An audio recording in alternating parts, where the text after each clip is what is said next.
നമ്മൾ പലപ്പോഴും ഫ്രണ്ട്സ് കൂടിയിരിക്കുന്ന സമയത്ത് അല്ലെങ്കിൽ കസിൻസ് കൂടിയിരിക്കുന്ന സമയത്ത് കുറച്ച് ആൾക്കാർ കൂടിയിരിക്കുമ്പോഴൊക്കെ ഇപ്പം നമ്മൾ ചെയ്യുന്ന ഒരു കാര്യമാണ് ഒരാളെ മാത്രം ഫോക്കസ് ചെയ്തിട്ട് ഭയങ്കരമായിട്ട് കളിയാക്കുക, ബാക്കിയുള്ളവരൊക്കെ ഭയങ്കരമായിട്ട് ചിരിക്കുക. ഇപ്പം പ്രത്യേകിച്ച് അവർക്കൊരു സൊസൈറ്റിനോട് തന്നെ ഒരു മടുപ്പായിരിക്കും. അതായത് എപ്പോഴും ആൾക്കാർ എപ്പോഴും ഇവരെ കളിയാക്കിക്കൊണ്ടിരിക്കുക, ഇവർ ചെയ്യുന്ന എല്ലാ ആക്ടിവിറ്റീസിനെയും കളിയാക്കിക്കൊണ്ടിരിക്കുകയാണെന്നുണ്ടെങ്കിൽ അവർക്ക് സൊസൈറ്റിയിലോട്ട് മിങ്കിൾ ആവാനുള്ള ടെൻഡൻസി കുറയും, സോഷ്യൽ വിത്ഡ്രോവൽ കൂടും. അത് പിന്നെ ഗ്രാജുവലി സോഷ്യൽ ആങ്സൈറ്റി ആയി മാറാനുള്ള സാധ്യത വളരെ കൂടുതലാണ്. ഹലോ, ഞാൻ റാഹിന ഫസ്മി, ഹെയിൽ ആൻഡ് ഹാപ്പിനെസ്സിലെ കൺസൾട്ടൻറ്റ് സൈക്കോളജിസ്റ്റാണ്. നമ്മൾ പലപ്പോഴും ഫ്രണ്ട്സ് കൂടിയിരിക്കുന്ന സമയത്ത് അല്ലെങ്കിൽ കസിൻസ് കൂടിയിരിക്കുന്ന സമയത്ത് കുറച്ച് ആൾക്കാർ കൂടിയിരിക്കുമ്പോഴൊക്കെ ഇപ്പം നമ്മൾ ചെയ്യുന്ന ഒരു കാര്യമാണ് ഒരാളെ മാത്രം ഫോക്കസ് ചെയ്തിട്ട് ഭയങ്കരമായിട്ട് കളിയാക്കുക, ബാക്കിയുള്ളവരൊക്കെ ഭയങ്കരമായിട്ട് ചിരിക്കുക. ഇത് ഭയങ്കര നോർമലൈസ് ചെയ്ത് വരുന്ന ഒരു കാര്യം നമുക്ക് കാണാൻ പറ്റാറുണ്ട്. അതായത് ടീസിങ്, മറ്റൊരാളെ ഭയങ്കരമായിട്ട് ഇങ്ങനെ അയാളുടെ ചിലപ്പോൾ എന്തെങ്കിലും ഒരു പോരായ്മയോ ഇല്ലായ്മയോ ഒക്കെ ആയിരിക്കും നമ്മൾ പറഞ്ഞ് ചിരിക്കുന്നുണ്ടാവുക. പക്ഷെ അത് ഏൽക്കുന്ന ആളെ സംബന്ധിച്ചിടത്തോളം അത് എത്രത്തോളം ഹെൽത്തി ആണ് എന്നുള്ളത് നമ്മൾ ആലോചിച്ചിട്ടുണ്ടോ?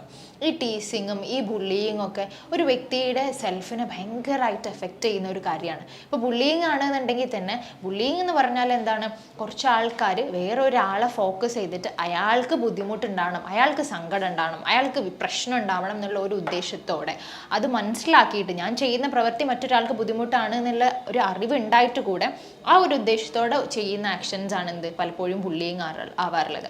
പല രീതിയിൽ ബുള്ളിയിങ് ഉണ്ട്, വാക്കാലേ ഉള്ളതുണ്ട്, പ്രവൃത്തിയാലേ ഉള്ളതുണ്ട്. ഇപ്പോൾ വാക്കാലയാണെന്നുണ്ടെങ്കിൽ ബാക്കിയുള്ള ഒരാളുടെ കുറവിനെ ഭയങ്കരമായിട്ട് ചൂണ്ടിക്കാട്ടിയിട്ട് എപ്പോഴും അയാളെ ബുദ്ധിമുട്ടിച്ചുകൊണ്ടിരിക്കുക. ഇനിയിപ്പോൾ പ്രവൃത്തിയാണെന്നുണ്ടെങ്കിൽ ഉപദ്രവിക്കുക, ഫിസിക്കലി നമ്മൾ ഉപദ്രവിക്കുകയൊക്കെ ചെയ്യുന്ന ഒരുപാട് കാര്യങ്ങൾ കാണാറുണ്ട്. ഇപ്പോൾ സ്കൂളിലൊക്കെ ആണെന്നുണ്ടെങ്കിൽ ഒരുപാട് രീതിയിലുള്ള ബുള്ളിങ് നമുക്ക് കണ്ടുവരാറുണ്ട്. പ്രത്യേകിച്ചാണെന്നുണ്ടെങ്കിൽ ഇപ്പോൾ കുറച്ച് സാമർത്ഥ്യം കുറഞ്ഞിട്ട് അധികം സംസാരിക്കാനൊന്നും അറിയാത്തൊരു കുട്ടിയാണെന്നുണ്ടെങ്കിൽ, കുറച്ച് ഒതുങ്ങിയിട്ടുള്ളൊരു കുട്ടിയാണെന്നുണ്ടെങ്കിൽ ബാക്കിയുള്ള ഗ്രൂപ്പ് ഓഫ് കുട്ടികളെല്ലാവരും കൂടിയിട്ട് ഈ കുട്ടിയെ ഭയങ്കരമായിട്ട് ഫോക്കസ് ചെയ്ത് ഈ കുട്ടിയെ ഭയങ്കരമായിട്ട് കളിയാക്കുന്ന ഒരു സിറ്റുവേഷൻസ് നമുക്ക് കണ്ടുവരാറുണ്ട്. ഇപ്പോൾ പ്രത്യേകിച്ച് നമ്മൾ ചെറിയ പ്രായത്തിൽ, അതായത് നമ്മളുടെ ചൈൽഡ്ഹുഡിലാണ് നമുക്ക് ഇത്തരത്തിലുള്ള എക്സ്പീരിയൻസ് ഉണ്ടാകുന്നുണ്ടെങ്കിൽ അത് ഭയങ്കരമായിട്ട് എഫക്റ്റ് ചെയ്യും. ഈ ടീച്ചിങ്ങും ഈ ബുള്ളിങ്ങും ഒക്കെ അത് നെഗറ്റീവ് എക്സ്പീരിയൻസ് പ്രത്യേകിച്ച് നമ്മളെ ഭയങ്കരമായിട്ട് ഇൻഫ്ലുവൻസ് ചെയ്യും. ഇപ്പോൾ ചെറുതിലാണെന്നുണ്ടെങ്കിൽ നമുക്ക് കിട്ടുന്ന എക്സ്പീരിയൻസ്, നമുക്ക് നമ്മളുടെ ചുറ്റിലുള്ള ആൾക്കാർ നമ്മളായിട്ട് എങ്ങനെ ബിഹേവ് ചെയ്യുന്നു, നമുക്ക് ഏത് രീതിയിലുള്ള എക്സ്പീരിയൻസ് ആണ് ആ സമയത്ത് ഉണ്ടായിട്ടുള്ളത് എന്നുള്ളതിന് ഭയങ്കര ഗ്രാവിറ്റി ആയിരിക്കും, അത്രയ്ക്ക് ഇൻഫ്ലുവൻസ് ആയിരിക്കും. ആ സമയം എന്ന് പറയുന്നത് നമ്മളുടെ ഡെവലപ്പിംഗ് സ്റ്റേജസ് ആണ്, നമ്മൾ വളർന്നു വരുന്ന സമയമാണ്, നമ്മളുടെ ചുറ്റിലുള്ള എക്സ്പീരിയൻസ് ആണ് നമ്മളെ ഇൻഫ്ലുവൻസ് ചെയ്യുന്നത്, നമ്മളുടെ പേഴ്സണാലിറ്റി മോൾഡ് ചെയ്യുന്ന സമയമാണ്. അപ്പോൾ ഇത്തരത്തിലുള്ള നെഗറ്റീവ് എക്സ്പീരിയൻസ് കിട്ടിയിട്ടുള്ള ഒരു കുട്ടിയാണെന്നുണ്ടെങ്കിൽ ആ കുട്ടിയുടെ പേഴ്സണാലിറ്റിനെ ഇത് സാരമായിട്ട് ബാധിക്കാനുള്ള ചാൻസ് വളരെ കൂടുതലാണ്. ഇപ്പോൾ ബുള്ളിയിങ് ആണെന്നുണ്ടെങ്കിൽ പ്രത്യേകിച്ച് ഇവിടെ ഉണ്ടാകുന്ന ഒരു സൈക്കോളജിക്കൽ എഫക്റ്റ് എന്താ വെച്ച് കഴിഞ്ഞാൽ സെൽഫ് ഡൗട്ട് ഭയങ്കരമായിട്ടുണ്ടാവും. എനിക്കെന്തോ ഒരു പ്രശ്നമുണ്ട്, എനിക്കെന്തോ ഒരു കുറവുണ്ടായതിനെ കൊണ്ടാണല്ലോ ഈ ആൾക്കാരൊക്കെ എന്നെ കുറ്റം പറയുന്നത്, അല്ലെങ്കിൽ എന്നെ മാത്രം ഫോക്കസ് ചെയ്ത് കളിയാക്കിക്കൊണ്ടിരിക്കണം എന്നുള്ളതായിരിക്കും ഈ കുട്ടിയുടെ മൈൻഡിൽ ഉണ്ടാവുക. അല്ലാതെ ഒരു അഡൾട്ടിനെ പോലെ എനിക്ക് എന്തോ ഒരു ഗുണം ഉണ്ടായതിനെ കൊണ്ട്, എനിക്കെന്തോ ഒരു ക്വാളിറ്റി ഉണ്ടായതിനെ കൊണ്ട്, അല്ലെങ്കിൽ ആൾക്കാർക്ക് എന്നോട് എന്തോ ഒരു അസൂയോ ഒരു ദേഷ്യം ഉണ്ടായതിനെ കൊണ്ട് അവരെന്നോട് അങ്ങനെ പെരുമാറുന്നത് എന്നുള്ളത് മനസ്സിലാക്കാനുള്ള ഒരു മെൻ്റൽ എബിലിറ്റി ഒന്നും ആ കുട്ടിക്ക് ഉണ്ടായിട്ടുണ്ടാവില്ല. ആ കുട്ടിയെ സംബന്ധിച്ചിടത്തോളം സെൽഫ് ഡൗട്ട് ഉണ്ടായിക്കൊണ്ട് വരികയാണ് ഈ ബുള്ളിങ്ങിനെ കൊണ്ടും ടീസിങ്ങിനെ കൊണ്ടും ഉണ്ടാവുക. അതേപോലെ ഇവരുടെ കോൺഫിഡൻസിനൊക്കെ ഇത് ഭയങ്കരമായിട്ട് എഫക്റ്റ് ചെയ്യും. എനിക്കൊന്നും ചെയ്യാൻ പറ്റില്ല എന്നുള്ള രീതിയിലോട്ട് അവർ മാറും. ഇൻസെക്യൂരിറ്റീസ് ഒക്കെ ഭയങ്കരമായിട്ട് ബിൽഡപ്പ് ചെയ്യാനുള്ള ചാൻസ് ഈ ബുള്ളിങ്ങിനെ കൊണ്ടും ടീസിങ്ങിനെ കൊണ്ടും ഉണ്ടാവാറുണ്ട്. പലപ്പോഴും നമ്മളുടെ ക്ലയൻറ്റ്സ് ഒരുപാട് സോഷ്യൽ ആങ്സൈറ്റി ഇഷ്യൂസും കാര്യങ്ങളൊക്കെ ആയിട്ട് വരുന്ന ക്ലയൻസിൻ്റെ ഹിസ്റ്ററിയൊക്കെ നമ്മളിങ്ങനെ ചർച്ച ചെയ്യുന്ന സമയത്ത് അവർക്ക് കുഞ്ഞുനാളിൽ ഇത്തരത്തിലുള്ള ഒരുപാട് എക്സ്പീരിയൻസ് കിട്ടിയിട്ടുണ്ടാകും. അതാണ് അവർ അഡൾട്ടായിട്ടും അവരെ ഹോണ്ട് ചെയ്തുകൊണ്ടിരിക്കുന്നത് എന്നുള്ളതാണ് ശരിക്കും പറഞ്ഞു കഴിഞ്ഞാൽ. അപ്പോൾ പല സൈക്കോളജിക്കൽ ഡിസോർഡേഴ്സ്, എസ്പെഷ്യലി നമ്മൾ ആങ്സൈറ്റി ഡിസോർഡേഴ്സ് നോക്കുകയാണെന്നുണ്ടെങ്കിൽ അതിൻ്റെയൊക്കെ റൂട്ട് കോസസിൽ ഒരു ഇൻഫ്ലുവൻസിങ് ഫാക്ടർ ആയിട്ടെങ്കിലും എന്തുണ്ടാവും, ഇങ്ങനെ ചെറുപ്പത്തിൽ കിട്ടിയിട്ടുള്ള ടീസിങ്ങും ബുള്ളിങ്ങിൻ്റെ സാന്നിധ്യം വളരെ കൂടുതലായിരിക്കും.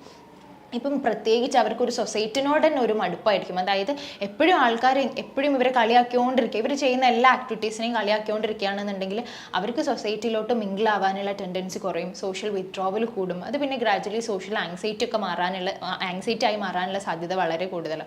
ഇപ്പോൾ സൈബർ ബുള്ളിങ് ആണെന്നുണ്ടെങ്കിൽ നമ്മൾ ഒരുപാട് കേൾക്കുന്ന ഒരുപാട് കാണുന്ന ഒരു കാര്യമാണ് സൈബർ ബുള്ളിങ്.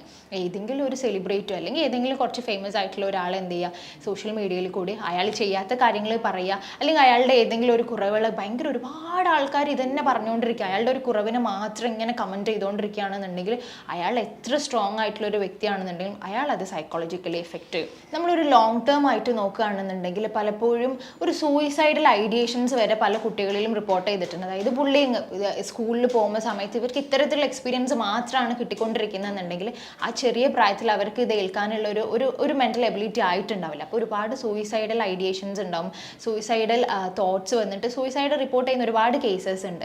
പിന്നെ ഇപ്പോൾ നമ്മൾ സ്കൂൾ ഡ്രോപ്പ് ഔട്ട് നോക്കുകയാണെന്നുണ്ടെങ്കിൽ കുട്ടികൾക്ക് ഇത്തരത്തിലുള്ള ബുള്ളിങ് ആയിട്ടുള്ള എക്സ്പീരിയൻസ് ആണ് സ്കൂളിൽ നിന്ന് കിട്ടുന്നതെന്നുണ്ടെങ്കിൽ ഒരു കുട്ടിക്കും സ്കൂളിൽ പോകാനുള്ള താല്പര്യം ഉണ്ടാവാറില്ല. നമ്മൾ പലപ്പോഴും നമ്മളുടെ കുട്ടികൾക്ക് സ്കൂളിൽ പോകാനും മടി ഉണ്ടാവുന്നുണ്ട് എന്നുണ്ടെങ്കിൽ നെഗറ്റീവ് എക്സ്പീരിയൻസ് എന്തെങ്കിലും സ്കൂളിൽ ഉണ്ടായിട്ടുണ്ടോ എന്നുള്ളത് ചെക്ക് ചെയ്യുന്നത് വളരെ നല്ലതായിരിക്കും. ഇങ്ങനെയുള്ള ബാഡ് എക്സ്പീരിയൻസ് ഉണ്ടാകുമ്പോൾ കുട്ടികൾക്ക് സ്കൂളിനോട് മടുപ്പായിരിക്കും, ആളുകളോട് മടുപ്പായിരിക്കും, ഗ്രാജുവലി അവർക്ക് അവരിൽ തന്നെ ഒരു വിശ്വാസമില്ലാത്തൊരവസ്ഥയിലോട്ട് എത്താറുണ്ട് എന്നുള്ളതാണ്. സ്കൂളുകളിൽ മാത്രമല്ല, നമ്മൾ വർക്ക് പ്ലേസിലൊക്കെ ബുള്ളിങ് കാണാറുണ്ട്. അതായത് ഇപ്പോൾ ഒരു കൊളീഗിനെ മാത്രം ഫോക്കസ് ചെയ്തിട്ട് ബാക്കിയുള്ള ആൾക്കാർ അയാളുടെ ഏതെങ്കിലും ഒരു കുറവിനെ മാത്രം പറഞ്ഞുകൊണ്ടിരിക്കുകയാണെന്നുണ്ടെങ്കിൽ അയാൾക്ക് അയാൾ ചെയ്യുന്ന വർക്കിലൊക്കെ കോൺഫിഡൻസ് കുറഞ്ഞുകൊണ്ടിരിക്കും, അയാൾക്ക് ഭയങ്കര സെൽഫ് ഡൗട്ട് ആയോണ്ടിരിക്കും, ഇമോഷണലി ഭയങ്കരമായിട്ട് അയാൾ തളർന്നു പോകാനുള്ള സാധ്യതകളൊക്കെ വളരെ കൂടുതലാണ്. അപ്പോൾ പ്രത്യേകിച്ച് നമ്മൾ കുട്ടികളിലാണ് ഇങ്ങനെ കണ്ടുവരുന്നതെന്നുണ്ടെങ്കിൽ നമുക്ക് ഇപ്പം പാരൻസിനൊക്കെ ചെയ്യാൻ പറ്റുന്ന ഒരു കാര്യം എന്താ വെച്ച് കഴിഞ്ഞാൽ നമ്മൾ കുട്ടികളുടെ അടുത്ത് നന്നായിട്ട് ഫ്രണ്ട്ലി ആയിരിക്കണം. അല്ലെങ്കിൽ നമ്മളുടെ കുട്ടികൾ ഇത്തരത്തിലുള്ള നെഗറ്റീവ് എക്സ്പീരിയൻസ് ഒന്നും നമ്മളെ അടുത്ത് ഷെയർ ചെയ്യാൻ പോകുന്നില്ല. ഇപ്പോൾ എനിക്ക് സ്കൂളിൽ ഇങ്ങനെ ഒരു എക്സ്പീരിയൻസ് ഉണ്ടായി, അപ്പോൾ ഞാനത് എൻ്റെ അമ്മേൻ്റെ അച്ഛൻ്റെ അടുത്ത് പറഞ്ഞു കഴിഞ്ഞാൽ അവർക്കത് മനസ്സിലാവും, അല്ലെങ്കിൽ അവരെന്നെ കുറ്റപ്പെടുത്തില്ല എന്നുള്ള ഒരു ഐഡിയ കുട്ടിയുടെ മൈൻഡിൽ ഉണ്ടെങ്കിലേ ആ കുട്ടി അത്തരത്തിലുള്ള എക്സ്പീരിയൻസ് ഷെയർ ചെയ്യത്തുള്ളൂ.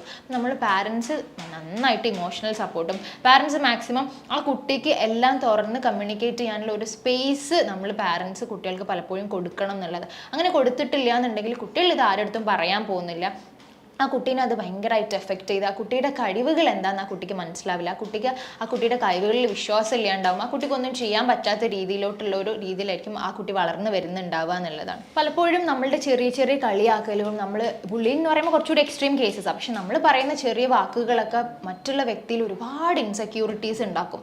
നമ്മൾ പറയുമ്പോൾ നമുക്ക് ചിലപ്പോൾ ഒരു സെൻറ്റൻസ് ആയിരിക്കും, പക്ഷെ ആ വ്യക്തിയെ സംബന്ധിച്ചിടത്തോളം അയാൾക്കൊരു ഇൻസെക്യൂരിറ്റി ഇങ്ങനെ മുളച്ചു കൊണ്ടുവരാനുള്ള ആ ഒരു സാധ്യത ഉണ്ടാക്കിയിട്ടുള്ളത് നമ്മളുടെ വാക്കുകൾ ആയിരിക്കും പലപ്പോഴും. അപ്പോൾ നമ്മൾ ബാക്കിയുള്ള ഒരാളോട് ഇങ്ങനെ പറയുന്ന സമയത്ത് നന്നായിട്ട് ശ്രദ്ധിക്കേണ്ടതുണ്ട്.